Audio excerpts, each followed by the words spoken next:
What's up, y'all? Welcome back. Thanks for tuning in to Fitness Live every Sunday, 12 Eastern Time. Today we are talking about the real hypertrophy formula. Yes, there is one. But first, updates. Before we update, this is the first time we're simulcasting. We're on Instagram and YouTube. Yes. We're going to do our best to keep up. YouTube's going to be the priority. So if you're watching from Instagram, I apologize if we miss you.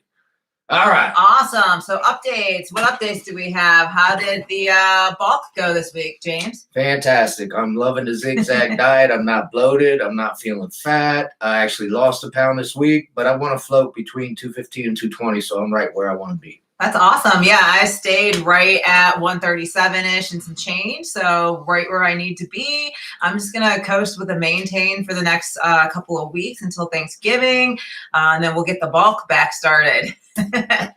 All right. So if you are new to the channel, my name's Camille. This is James, and we are 88 Fitness Training.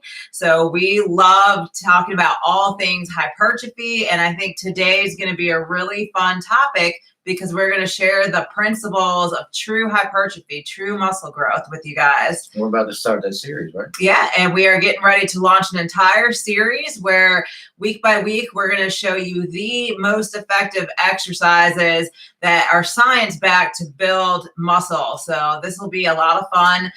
Next Wednesday, we're going to launch the bicep video. It's the first one in the series. So if you're trying to build those big guns, boom, definitely check out the bicep video this Wednesday. Aileen's back. What's up, Aileen? Welcome back. Kylie's on. Yeah, what's up, Big Kylie? T. And Big T. Welcome back, baby. Yep, and you've got several on Instagram joining us, and they'll have to tell us, are we sideways? Let me know, because I think we're sideways. But yeah, so together, James and I coach a lot of physique athletes, or even just people that are dedicated lifters that are trying to achieve that look of a bodybuilder. So I think, for you guys out there listening, it's important to sometimes understand some of the science behind all those reps. And James and I do our best to break it down in a very understandable way for you guys. So I'll bro it up. Don't worry. Native Grit's back. Welcome, Native Grit.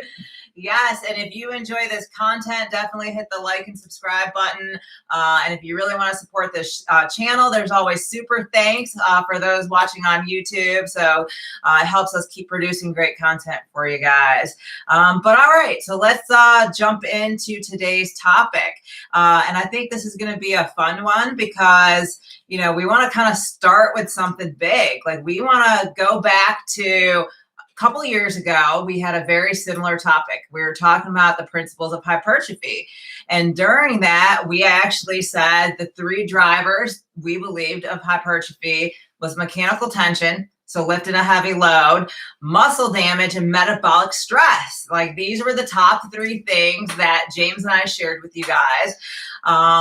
And it made a lot of sense back then. We were basing this off of a 2010 study by Dr. Brad Schoenfeld that talked about the mechanisms of muscle hypertrophy and their application to resistance training. Fallen Angel's back. What's up, Fallen Angel? Welcome back.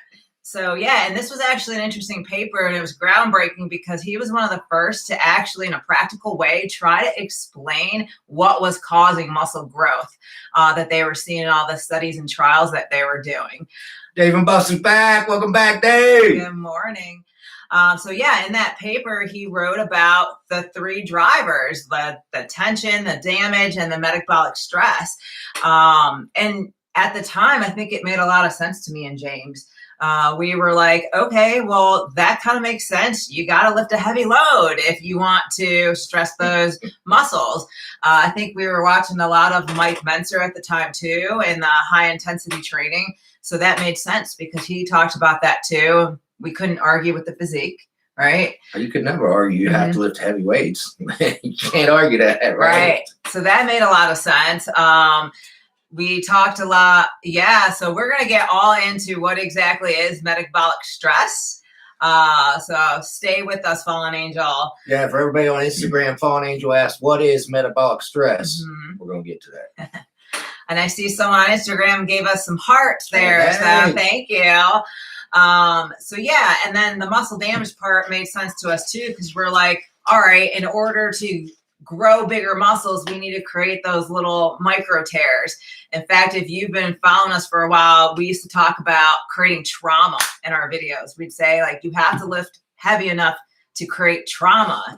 And then the last part was metabolic stress, which was the accumulation of metabolites like hydrogen ions and lactate, which were byproducts from lifting. And the reason this made sense to us is because in that paper, Dr. Schoenfeld breaks down that you could potentially spike growth hormone factors if you were creating these metabolites. And so we were like, okay, well, that kind of makes sense. If you are spiking those growth hormone factors, your ability to grow obviously is heightened.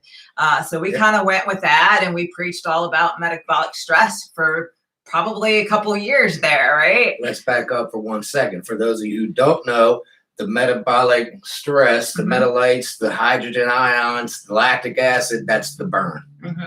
So metabolic stress is the burn. Right. So the problem with that, and a lot of people challenged this 2010 study, was, yes, there's a correlation. Maybe you can say that, but that doesn't automatically indicate causation, right? So over the next decade or so, there's been multiple studies that went into looking at this, and they actually suggested that those are just byproducts of lifting heavy, that the metabolites aren't actually contributing to adding to your myofibrils growth. Yeah. So Real Deal Primer, welcome. Thanks for tuning in. Yeah. So it was a lot of fun. And in fact, what I love is Dr. Schoenfeld actually did a study in 2017 and 2022, and he directly contradicts himself. And he comes online and says, I had it wrong. Like, I made that correlation together and I shouldn't. And what they found is that it was really only like the enhanced athletes, not the natural athletes, that could spike those growth hormone factors and whatnot, and with the metabolites. So wasn't true for everyone. So he kind of redacted his statement. That's what we're about to do too. Yeah. And this is very interesting. How did they do a study with enhanced athletes? I don't know. I can't answer that. Did they ask for volunteers? They might have. They might have. Very I don't know. interesting there. Yeah, but it's always interesting. Anytime there's a study, you really need to look at the population size and all the different factors and variables that go into it.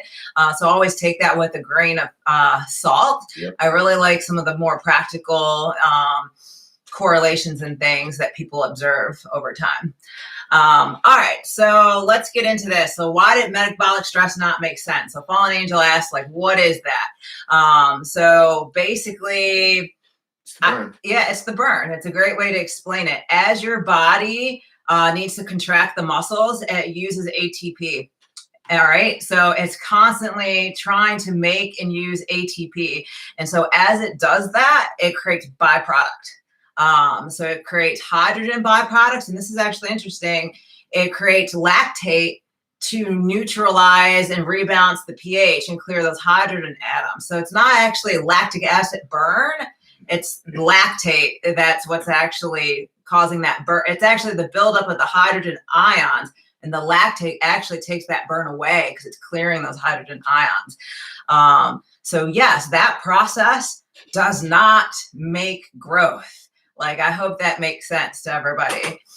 Right. I mean, go to the gym. Almost everybody can do a set to cause a burn, right? Oh, man, that's burning. I better stop. That doesn't mean muscle hypertrophy. Right. That means you created a burn.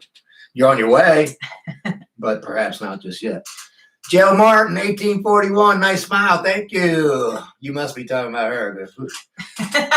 Real Deal Primer, creatine, 10 grams for muscle, bone, and brain. Yes, sir. I take up to 20 grams. Yeah, I take 20 now as well. Sometimes, especially like if I'm feeling kind of depleted or worn out. Well, a couple studies come out that say, 10's not enough. And if you take too much, you're just going to pee it out. So what's the problem with taking too much other than wasting money? But I'd rather have enough than too little, right? Fallen Angel, so what's the best way to obtain hypertrophy? My man, he's on it, baby. We'll get there. We'll get there. So hopefully that makes sense why metabolic stress doesn't really mean anything in terms of actually growing. Aileen beat us to the punch too about DOMs. Are they a good indicator? No. So muscle damage is not a driver either, right? So again, James and I, not that it was a mistake, but sometimes I would chase the trauma, right? I spent a whole 2-3 years like trying to destroy my muscles. Like if I wasn't sore, it's like, did I even lift, right? So yeah, training heavy and creating damage definitely causes micro tears and soreness. But what you have to realize is your body always prioritizes repair over growth. So when that damage is too great, your body's not going to be focused on rebuilding. It's going to be focused on repairing. And we'll probably actually do an entire segment on the muscle damage continuum, maybe next Sunday. It'll be a good time to talk about that at length because I think there's a lot there. But yeah, I think early hypertrophy, you had me saying it your way. Hypertrophy studies used untrained subjects. So they saw a lot of rapid muscle swelling and stuff after the workout, but that wasn't actually growth. That's just like inflammation or edema that's happening in the muscle tissue. So you actually want to control that and remove that from the studies and actually look at true hypertrophy. Aileen said, I can't sit down today. My man's crushing those legs. My leg's up a 1/2 inch, Aileen. Yeah. I'm up 4 pounds too from my last measurement, but legs up a 1/2 inch, brother. Yeah, I think I was about a 1/2 inch up too, and I'm only 5 pounds up, I guess, or so. So yeah, all right. So let's break it down. So let's actually tell you now what are the 3 kind of newly found mechanisms. The to secret hypertrophy. formula. Yeah, You're giving them the secret formula already. We're gonna give you the secret formula. Number 1, it really didn't change. It's mechanical tension. What's mechanical tension? Mechanical tension is lifting a heavy ass load, you guys. So mechanical tension in a more scientific way is like the force that your muscles produce when contracting under a load. You lift the weight. Yeah. So you got to lift the weight and the weight's got to be heavy. I'll bro it up. You lift the weight, mechanical tension. Yes. It's the single most important stimulus for growth. So if there's anything you take away today from this video, lift heavy weights. Lift heavy weights.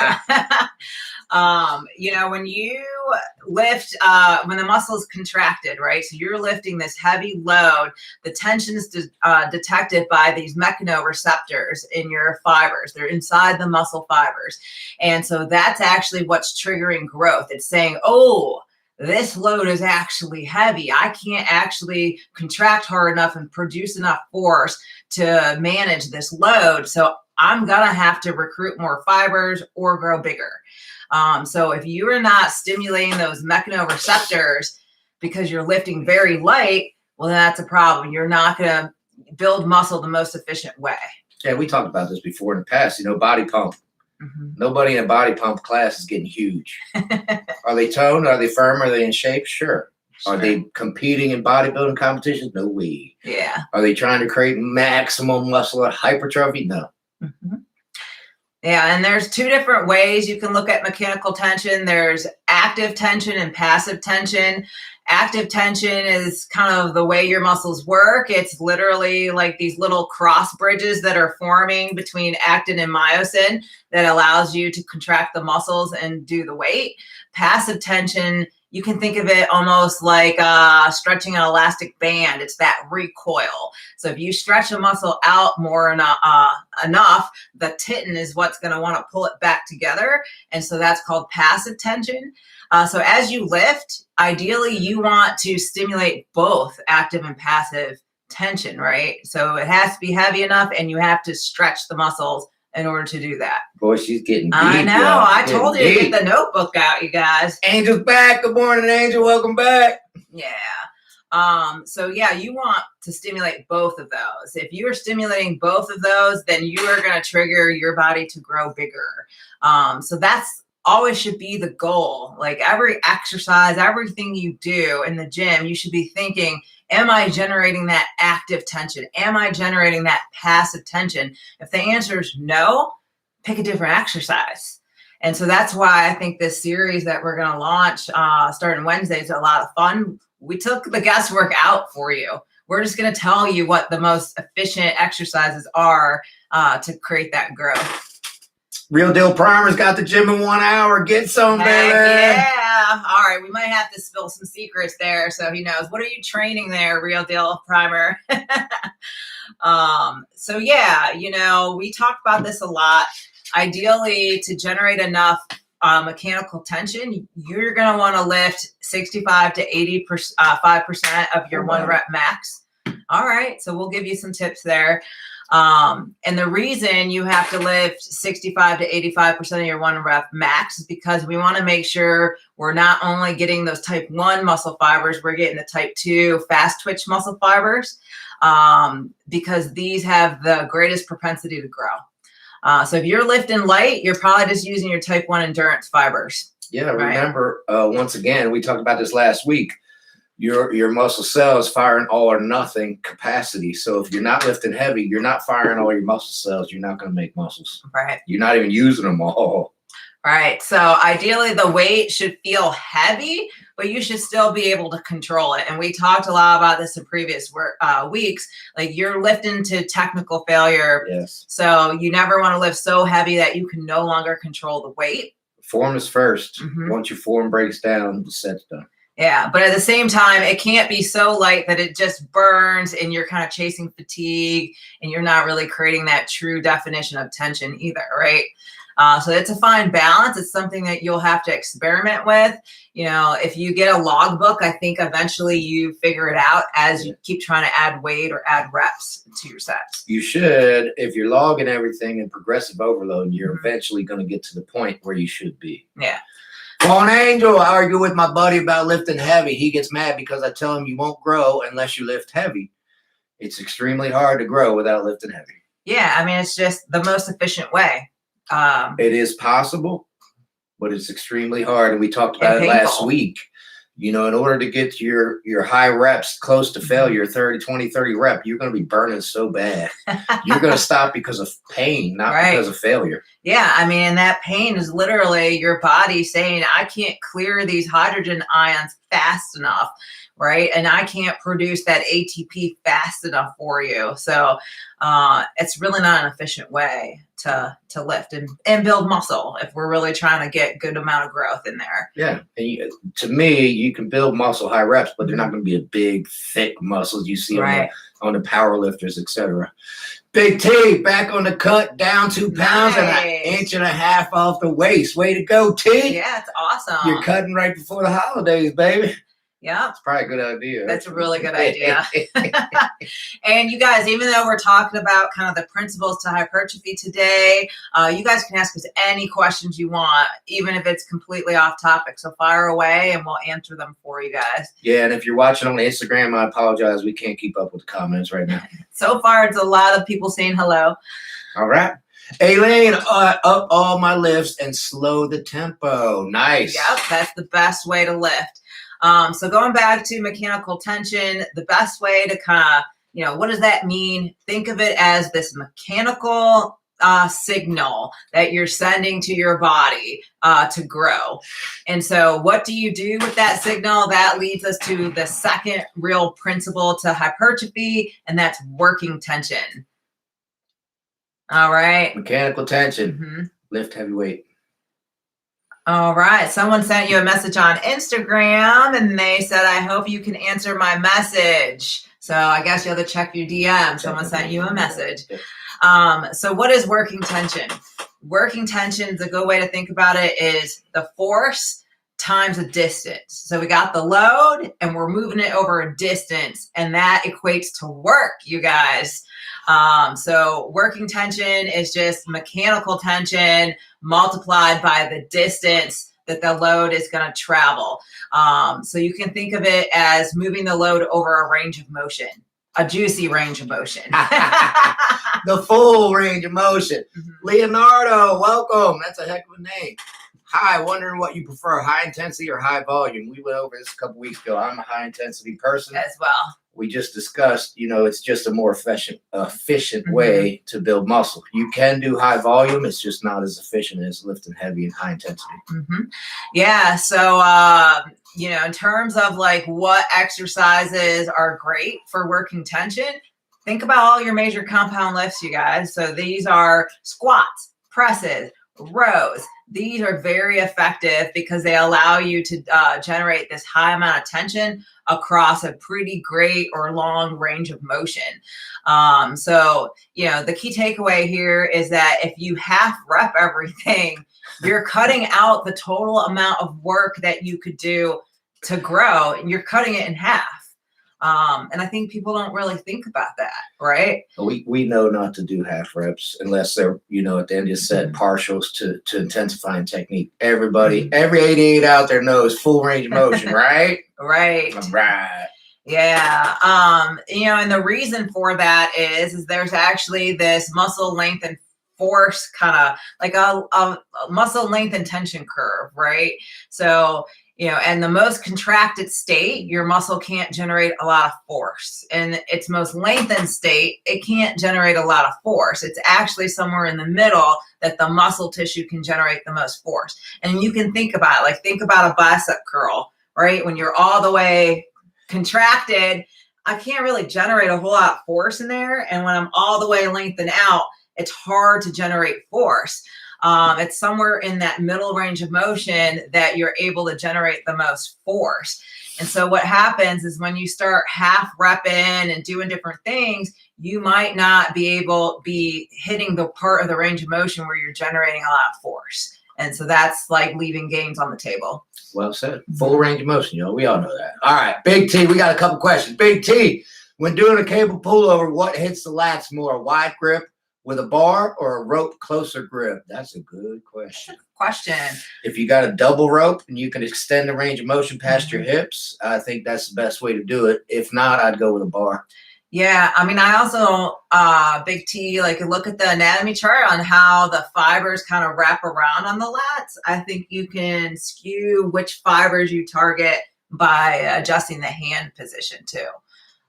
So just something to point out.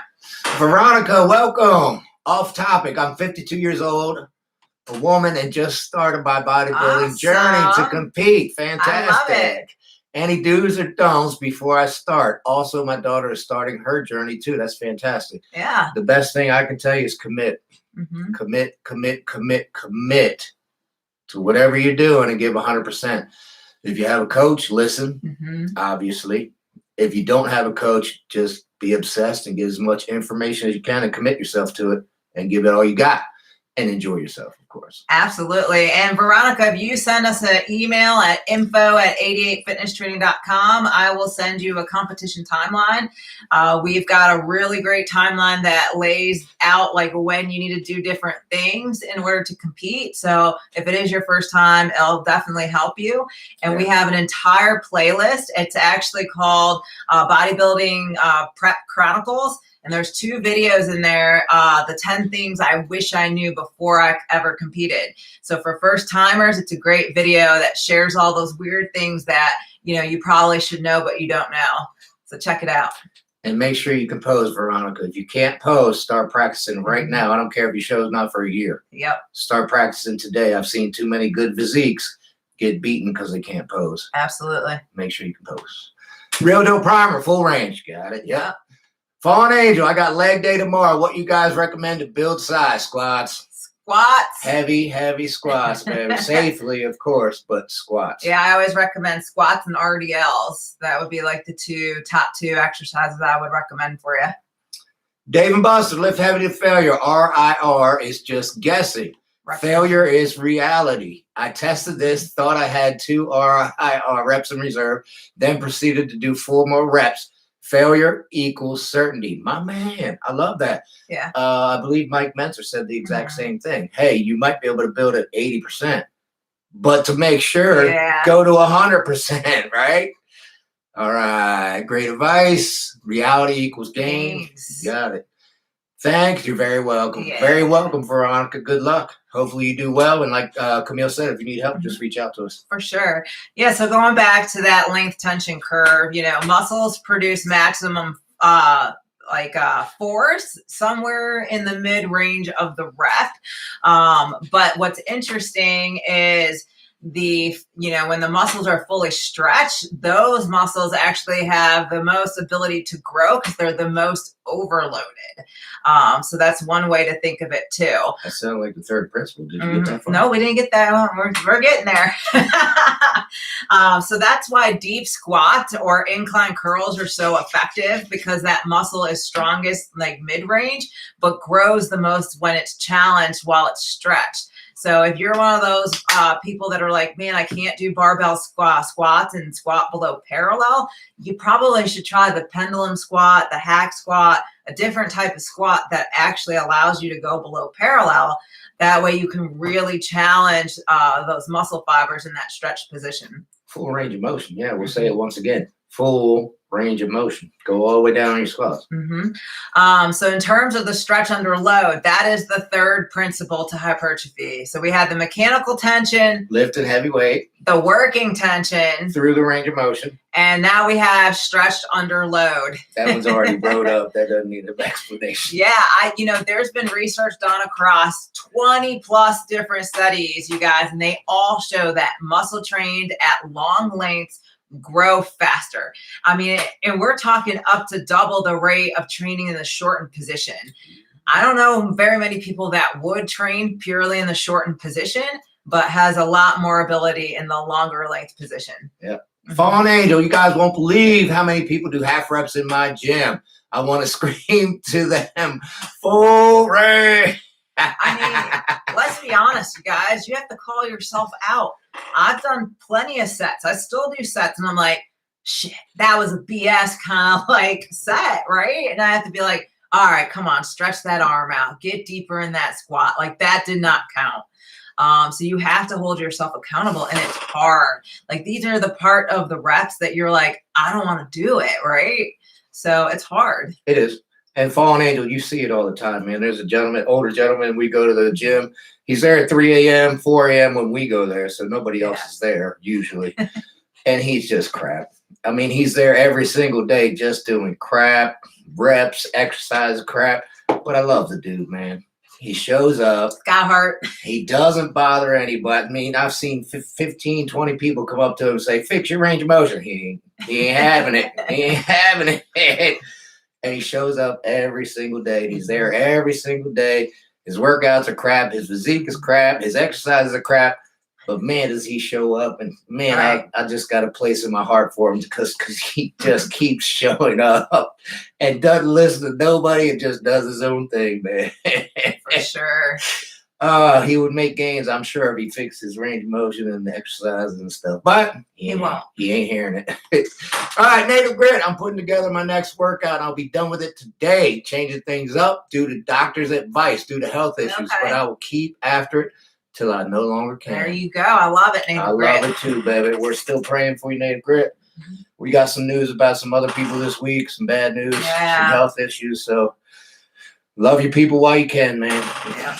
Angel, I can't do deep squats, but I can go deeper when I do leg press. I would stick with leg press mostly then, if that's the case. Real Deal Primer, leave the ego at the door. Proper form, lower the weight if you have to. Technique over form above all. You got it. You said it. Yeah, you got it. And you're going to make more muscles with the correct technique and form anyway than, throwing the weight sloppily around. Right. So check your form, number one. Form is first. Yeah. So you definitely want to make sure that you are hitting the part of the range of motion where the muscles are in the most stretched position. If you're not sure what that is, you can ask us. In the video series, we're going to pick all exercises that do exactly that. So we're taking the guesswork out for you.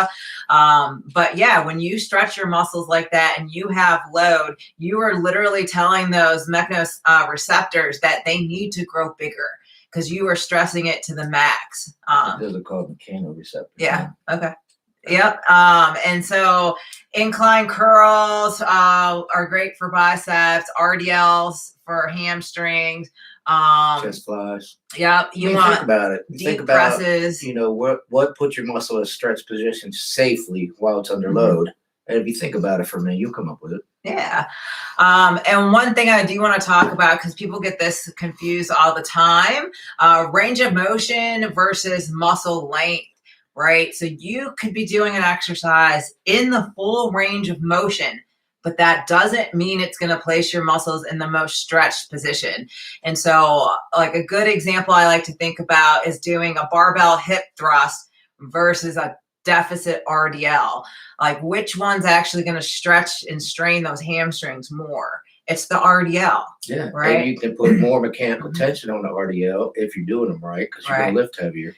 So yeah, that's just something to think about. Like just because you are doing the whole range of motion doesn't mean it's the best exercise.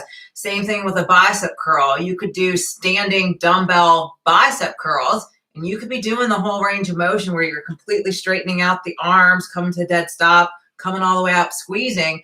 But you're going to stretch that bicep fibers even more if you do like those Bayesian curls behind your back, right? Because now we're stretched at the shoulder and we're stretched at the elbow. Both insertion points. So you have more range of motion, even though both exercises you did the same, you worked the whole range of motion. Yeah.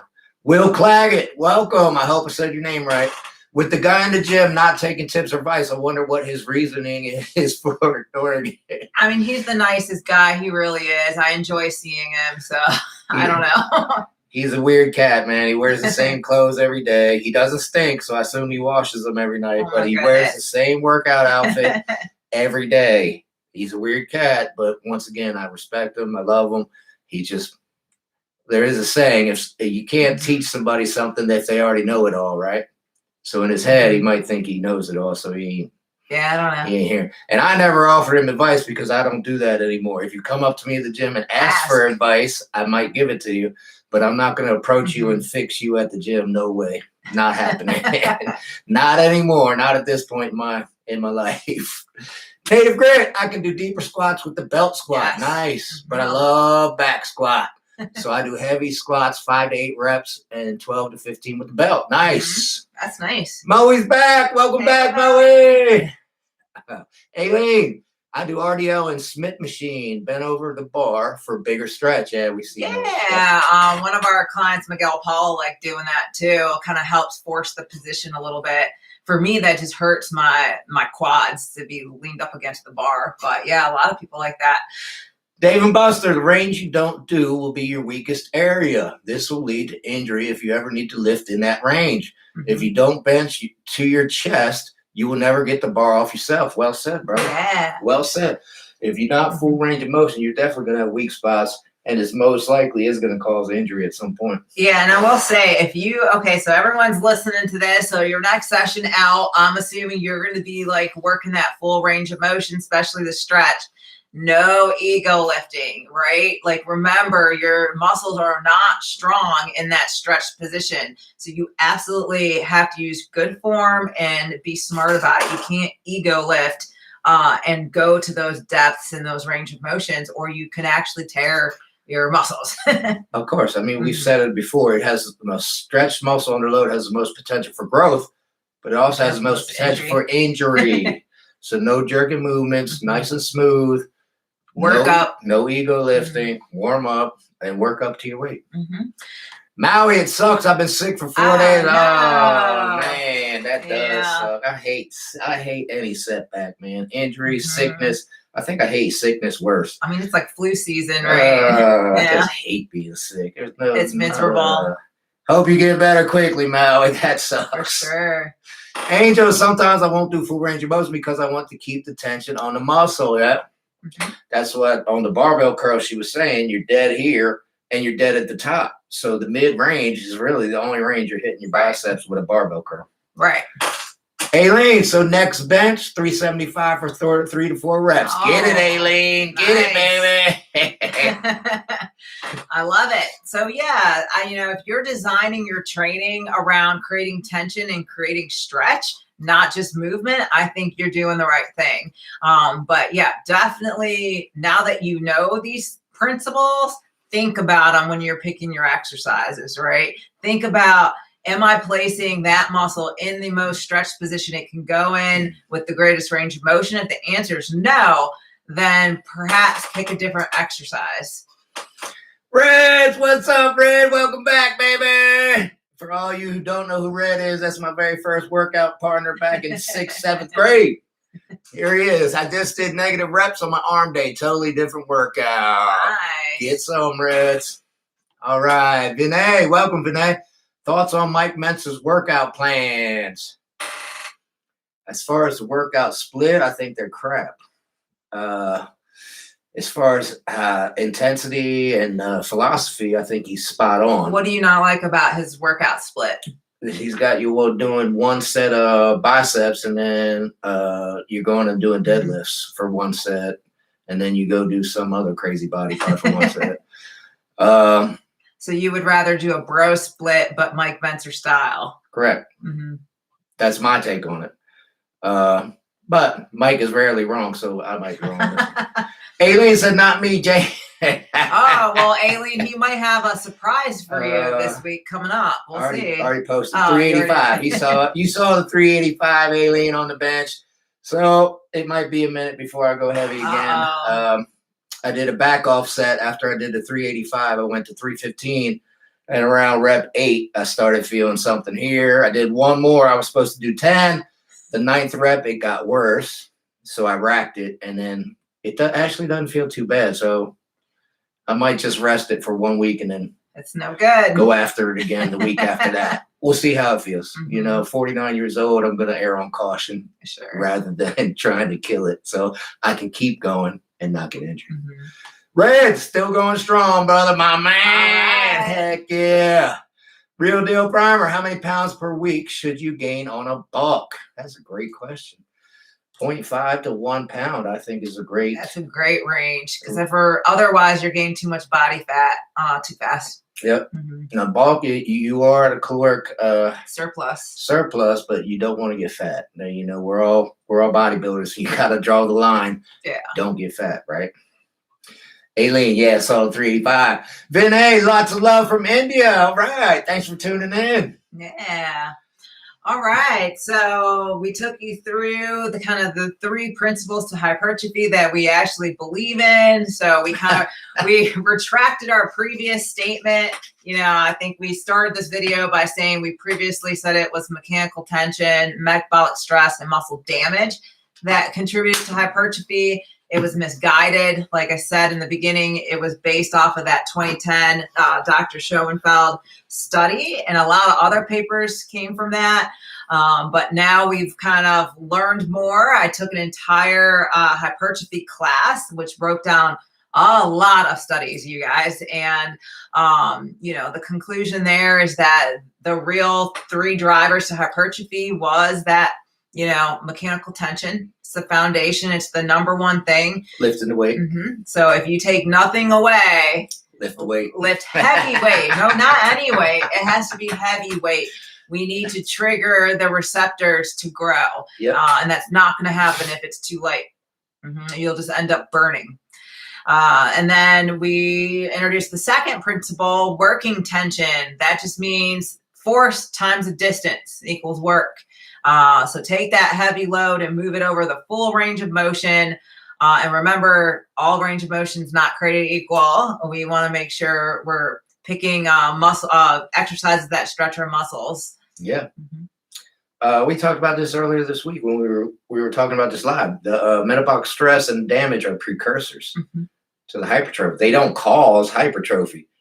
You know, the tension and the lifting the weights is what causes the hypertrophy. The burn and the damage is because of that. Yeah, they're either precursors or byproducts. Byproducts. That's what I was looking for. Yep.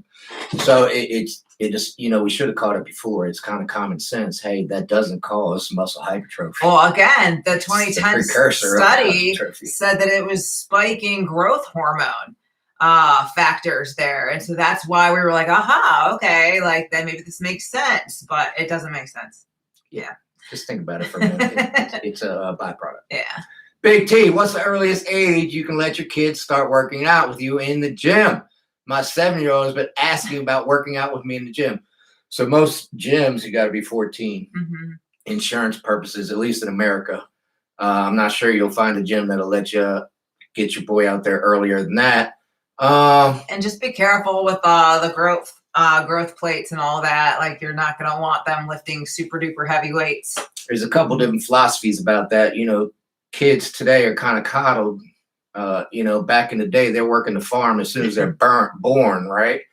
So to me, I say get them in there as early as you can. If you got something at home, I'd already be working out with them. Just be careful, make sure his form is right, et cetera, et cetera. All right, Real Deal Primer. Yeah, good question, T. Stretching before, after, during. I'm confused. So there's a couple of different theories on this one. If you're a power lifter, you do not stretch before you lift because it makes you weaker. Right. I always stretch before I work out because I'm old and I need to loosen up and limber up a little bit before. I actually do before and after. Yeah, I do more active stretching. She never stretches. I don't do plain stretching now. Like, I will do some like hip swings and hip circles and stuff like that, or some like calf stretches before. It's more of like an active stretch than just standing there passively stretching. Yeah. Chris, welcome back, man. My kid is also 7. He's dying to get to the gym with me. For now, we just do dumbbell stuff at home. Fantastic. You guys are setting a great example for your kids. You're getting them healthy and you're getting them started at a very young age. So they already know in their minds, hey, if I want to be healthy when I grow up, I need to work out. Good stuff. Good stuff, T and Chris. That's fantastic. All right. So, yeah, hopefully that makes sense. You're going to hear us say these 3 principles for the next several weeks in all the videos that we dropped. Biceps is first, and then triceps, shoulders, chest, and then we'll see which one drops after that.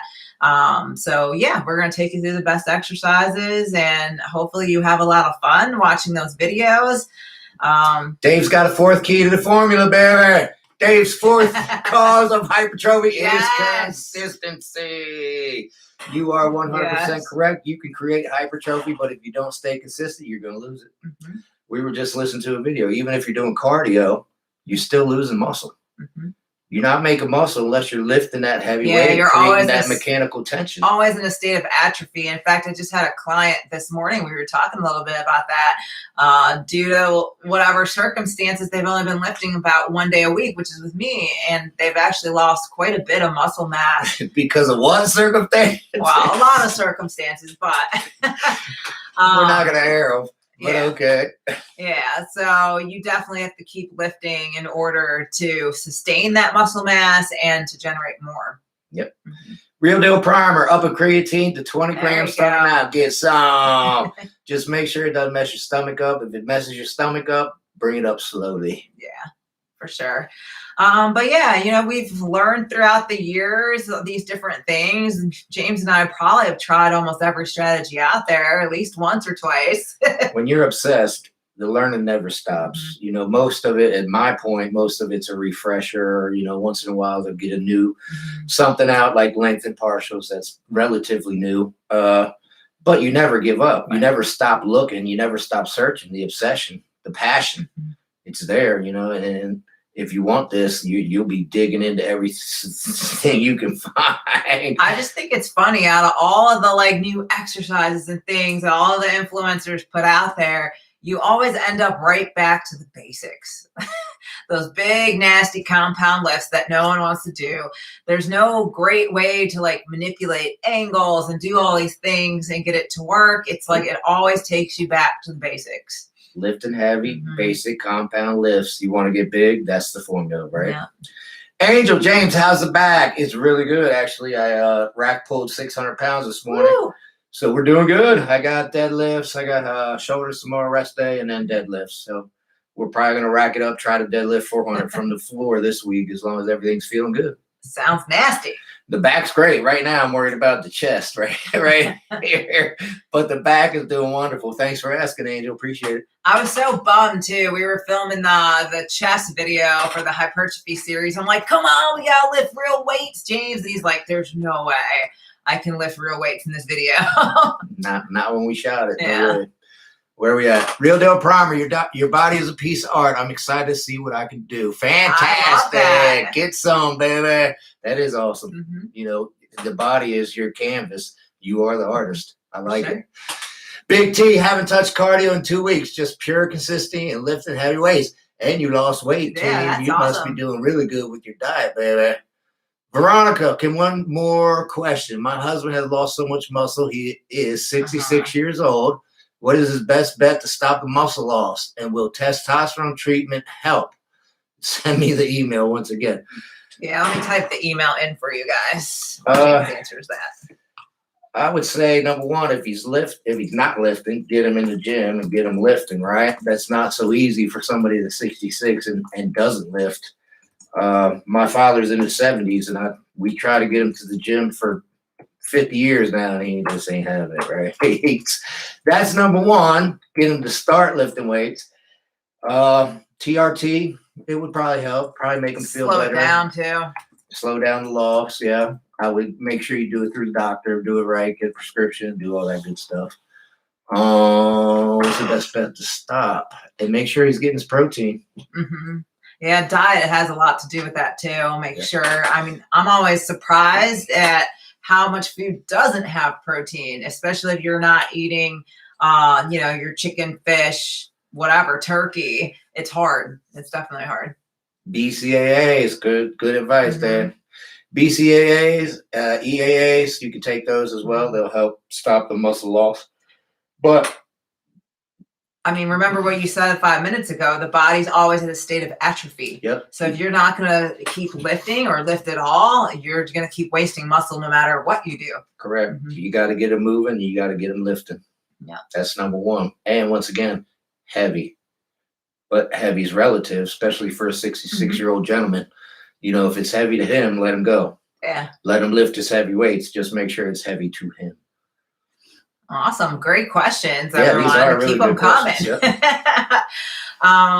Any big takeaways from the things that we've been talking about for the last couple of weeks in this topic or series? So really out of the formula, the only one that's not common sense is the stretch under load, right? Mm-hmm. Everybody knows you have to lift a heavy weight. Everybody knows you have to lift that weight through a range of motion, time under tension, range of motion, etc.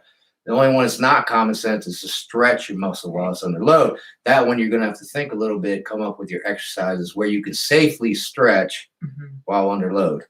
So I'll give you an example. We shot this in a video, so I'm sorry I'm spoiling the video. But come on. You got a barbell bench press and a dumbbell bench press. If you think about it for 3 seconds, you can put your muscles stretched under load with the dumbbells way better than you can with the barbell. Yeah. And Native Grit had a good point last week with the cambered bar. That might be a way to do it. But one of the things that people ask us a lot is like, okay, so do you never do barbell bench? Like if that's the case, they're seeing you do 385, 375 on the barbell. What's the deal there? I'll switch them up. So I'll be on the barbell for about, 10 to 12 weeks, and then I'll go to dumbbells for 10 to 12 weeks. That's how I do it. Yeah. We're not saying the other exercises are complete garbage, right? They're still great exercises, but we're just showing you the ones that can generate growth the fastest. Yeah, agreed. David Buster, movement equals life. You are correct, sir. A lot of people, older people just give up. They don't get off the recliner, and that's pretty much, like I said, they give up. Right. So keep moving, baby. Keep moving. I don't care what you got to do. Keep moving. I read Clint Eastwood. He's 94 years old. He says when he wakes up, he's got to kick the old man out as soon as he wakes up so he can get moving. So as soon as he wakes up in his mind, he's going to get out of here, old man. I'm getting up and I'm moving. Right? Native Grit, what YouTube lifting channels do you watch? Some are good and some are a lot of bad. You got that right. Oh, my goodness. I don't think we're dedicated to one channel specifically. I like Charles Glass. I like his a lot. I like listening to Wesley Vissers. I like the Mountain Dog. Some of these guys I tune in, I turn off real quick as soon as they start talking, because it's like, you're nonsense, dude. What are you talking about? I have to say, I occasionally like listening to Dr. Mike. He's getting a lot of hate right now, but I do resonate with a lot of what he says. So I do like that one. Yeah, if I got to do a science guy, it'd probably be Mike. Camille said, he's going through the mud right now. But he's he's got a lot of good info. Mm-hmm. He puts a lot of good stuff out there. I think I used to like Seth Feroce a lot. Mm-hmm. He'll give it to you straight as well. He just curses a lot, so make sure your kids aren't in the room while you're watching them. I like old Athlean X. I don't like current Athlean X videos, but I like him when he first started. It was kind of like, underground, shooting with the cell phone. Like, it was a more authentic, raw content. I never really liked that. Who's Hummelstone? Yeah, Ryan Hummelstone's channel is really Ryan good. A lot. He'll make you laugh. He's kind of vulgar, though. Again, yeah, don't watch in front of your kids. He's got some dirty jokes he's going to drop on you, but I do like him a lot. It's good info, and he makes it entertaining. Mm-hmm. Who else? Those are like the main ones that I repetitively watch anyway. Yeah, I'll do a lot of searches, so I'll search, and then whatever comes up, I'll watch the video, and then I won't ever necessarily watch him again. But if they gave me the answer, I might say, I might check his channel out, You got a hi from Germany from Rudy on Instagram. All right. Thanks for tuning in, Rudy. All right, where we at here? Real Deal Primer. Go ahead and make my day. Clint Eastwood. Oh, yeah. There you go. It's a classic, baby. Angel, dumbbells is easier to do compound movements like press and flies. Yeah. Yes. If you want to get in a stretch position, absolutely. I just don't like them for squats. Like, definitely a barbell, belted squat, pendulum squat, hack squat. I'm going to go a lot heavier because I can't hold that kind of weight. Common sense. Yeah. All right. Who do you guys listen to? I'd be curious. Type in the chat, like, which YouTube channels you guys like a lot. What's the big one? Man, I'm terrible with names. I can't remember now. Oh, well. Let me think. If I mute it, I can watch Logan Franklin.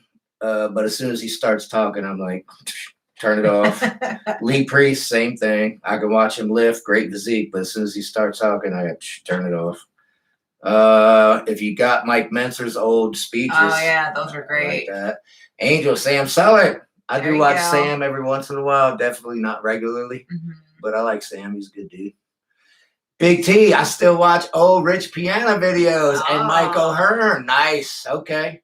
That's a good one. I've actually never watched Mike's channel. I've seen him on other stuff, but never have. And I used to watch Rich back when he was still alive, but I haven't watched since he passed away. Maybe I should have tuned into old Rich. He had some good stuff, Dave and Buster, basement bodybuilding. Ooh, I have to look that one. Yeah. There's another one, Steve Shaw, Massive Iron. I watched a lot of Steve Shaw, but it's been a while. Steve Shaw knows his stuff. He's got he does mostly talking at this point, but he's got good stuff, and I don't remember disagreeing with anything he said. That's awesome. So he's a good dude, yeah. Well, very good. Well, thank you everyone for tuning in today. We had to at least set the foundation of what drives hypertrophy. So definitely be on the lookout for the exercise videos that go with this new series. And next Sunday, we'll talk at length about muscle damage and the muscle damage continuum and how that relates to muscle protein synthesis. Okay. So I'll get to nerd it up. James will break it down straight for you. But yeah, I appreciate you guys. Yeah. Aileen, barbecue meat. Moose. Excuse me. Let me back up. Barbecue moose meat tonight. Fantastic. About you guys. Are you hunting that moose, Aileen, or did you buy it? Because where do you find moose? I know you're in Canada, but we don't have moose in the grocery store in America here, at least not in Maryland. I made James some teriyaki beef for this week. Yeah. He's got some sausage egg bakes that he really loves. It's really easy. You just take eggs and cottage cheese and you can put whatever you want in there. Our daughter's making us chicken pasta. So that's a nice Balkan meal. And what was the other thing? We just have some frozen meals that we're going to eat. Yeah, no barbecue this week. Big T, I also listen to a lot of fitness podcasts. Fantastic. Nice. Real Deal Primer, Chris Bumstead. Yeah, I like him sometimes too. I don't think I've ever watched Chris. I like some of his eating videos, like seeing like what he bulks on or what he's doing when he's cutting. Another one, Great Physique. I mean, Mr. Olympia, obviously. I just never actually heard him speak. Mm-hmm. I'm going to have to watch Chris Bumstead now to see if I turn him off or not. Thank you for that. I'm still eating one of the meals that he made. It was like ground turkey, rice, some olive oil in there. Yeah. So I do that one all the time. I tried it. I was age. I don't know. I love it. Angel, I really enjoy 88 Fitness. All right, Angel. Yeah. Maui, thank you guys. Of course. Aileen, Friends. Got the moose from Friends. Okay. Angel, keep lifting, keep loving, keep laughing. Thanks for tuning in, Angel. We appreciate you, baby. Veronica, thanks so much. I just found y'all. Keep up the good work. Just found y'all. Yeah. All right. Fantastic, Veronica. Thanks for tuning in. And for everyone on there, we also have Instagrams. If you want mine, it's MillyGirl88 Fitness. And if you want James, it's J Houston 88 Fitness. Those are our personal Instagrams, so you can kind of follow our own bodybuilding journeys. And of course, 88 Fitness Training has one as well. So lots of different ways to interact with us. If you have questions and things, the easiest way is probably through Instagram DM. Yeah. And then we put our email in there as well. So if you want any custom programming, advice, or help, just email us and we'll get back to you. Native Grit, Mind Pump, the newer videos. I've never heard of that one. Yeah, check that out too. And Veronica, just found y'all today. Hey, we appreciate you, Veronica. We're here every Sunday, 12 Eastern time. If you want to come back, you can fire away any questions. We'll hit them right away. All right. And don't forget to hit up the 88 apparel store. I'll put the link in the video description after we end the live today. But yeah, thank you for spending your Sunday with us, you guys. We really appreciate you. You know, keep training smart, stay consistent, as Dave would say. The 4 keys. Yeah, formula. The 4th strategy. And remember, you know, real hypertrophy happens when you combine the science, the intent, and the consistency. So, all right, we will see you next Sunday, same time, same place. Bye, everyone. Have a good week.